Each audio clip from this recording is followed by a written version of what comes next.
के हाथ से जितना भी छिनाया जा सकता है उसे छिनाकर उसी में संतुष्ट रहना, क्योंकि चोरी का माल पूरा का पूरा हमारा होता ही नहीं, हमारा रहता नहीं।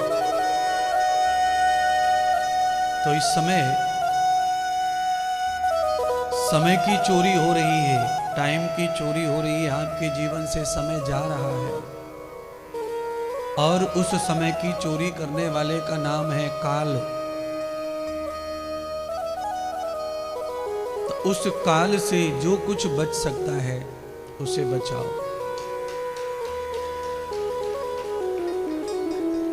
क्योंकि श्रीमद् भागवत कथा का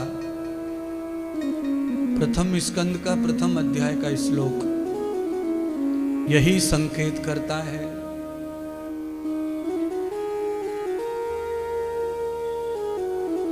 काल व्याध मुख ग्रासः, ये श्लोक का शब्द जो है ये समझा रहा है कि हम सब काल के मुख में ग्रास बन रहे हैं, उसका आहार बन रहे हैं। एक एक करके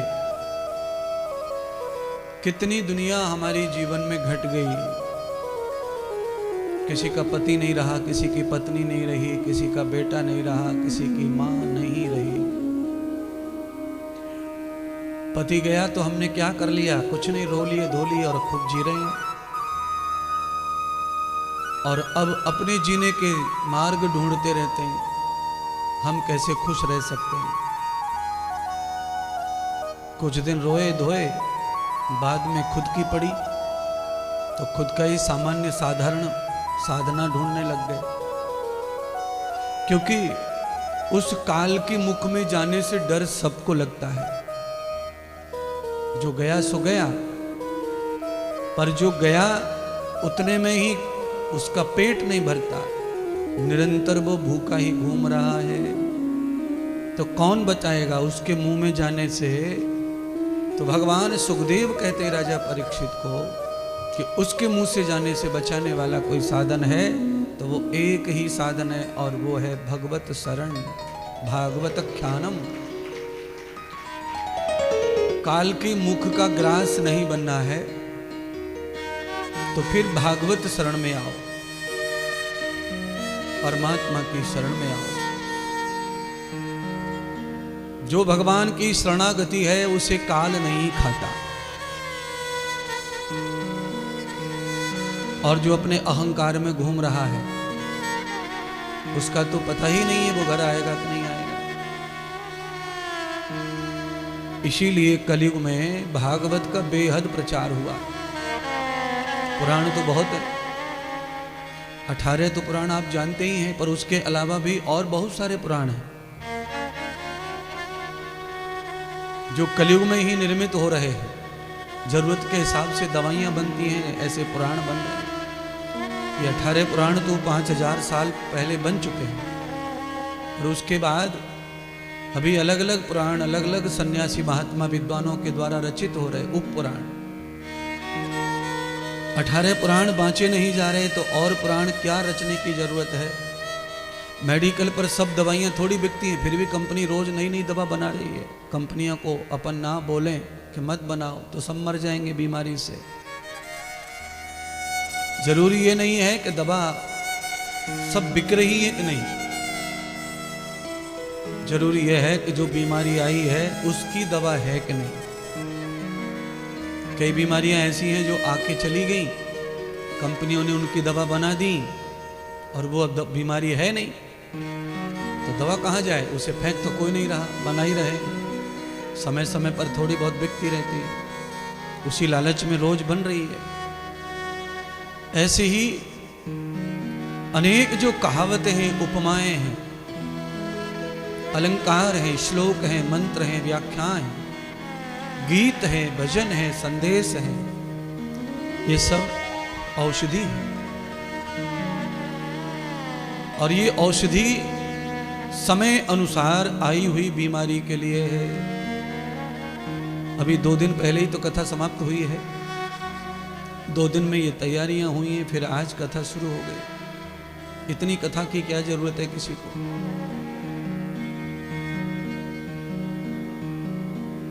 इतनी आवश्यकता क्या है कथा की? तो यहां सवाल तो है, पर सवाल का तर्क है। तर्क यह है कि कल तो खाया था भोजन, शाम को तो खा के ही सोते हैं, फिर सुबह उठते से भूख क्यों लगती है?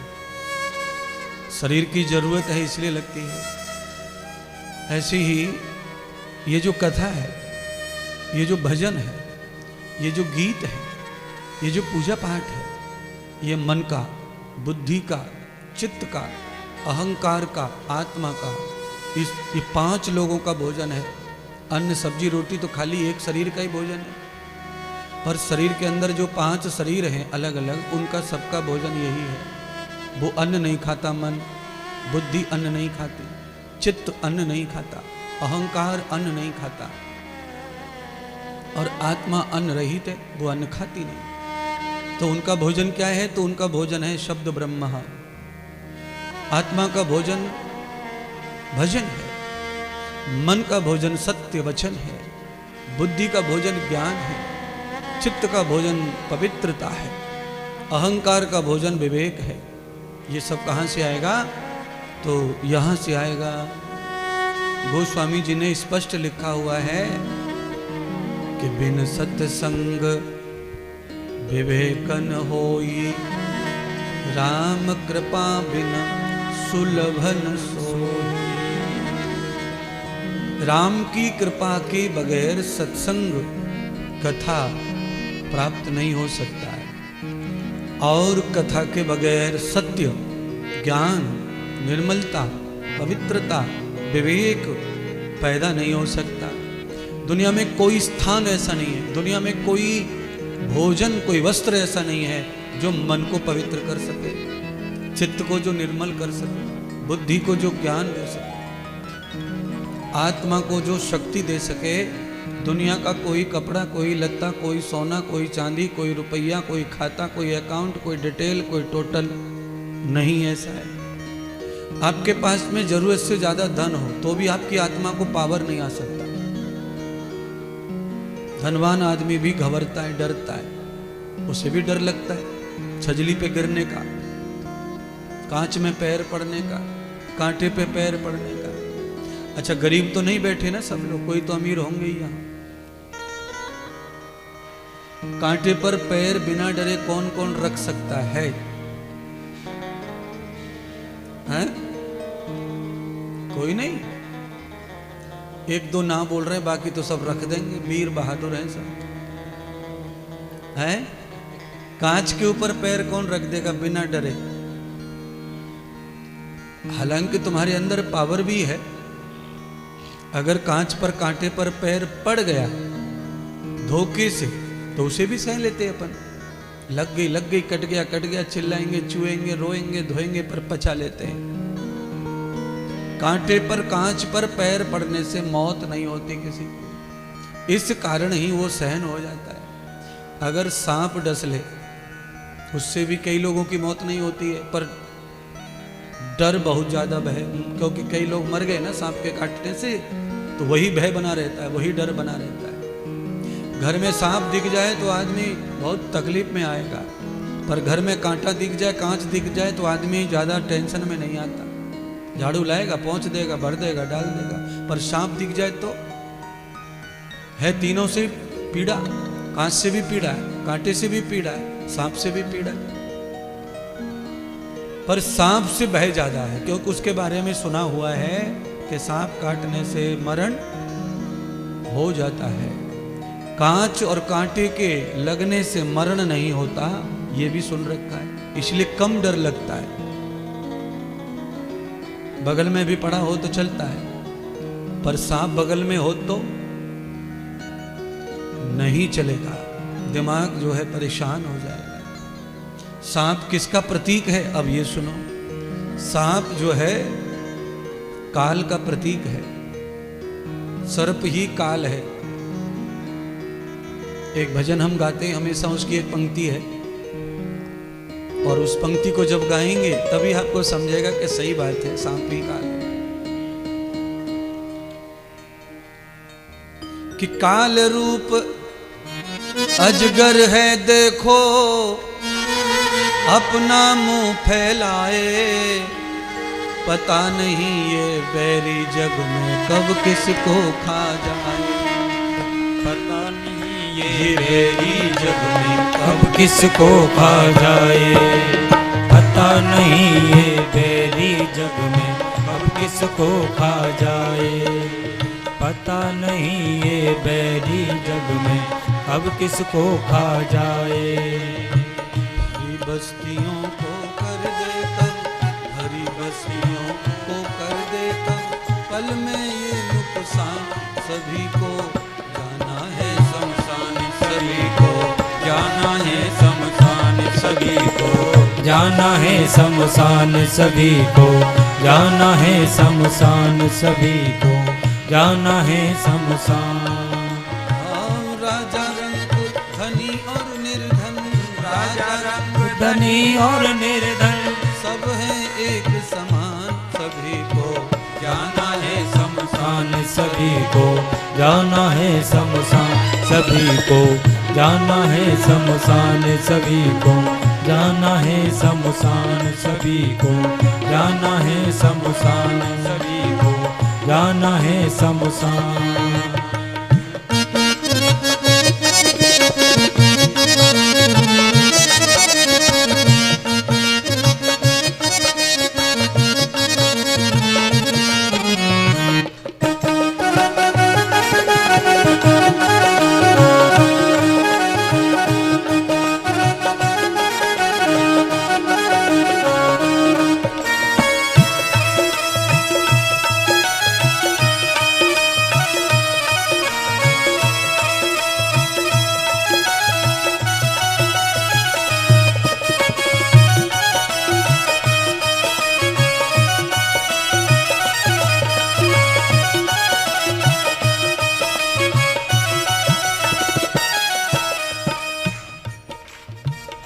व्याख्यान को समझाने के लिए पंक्ति गाना है,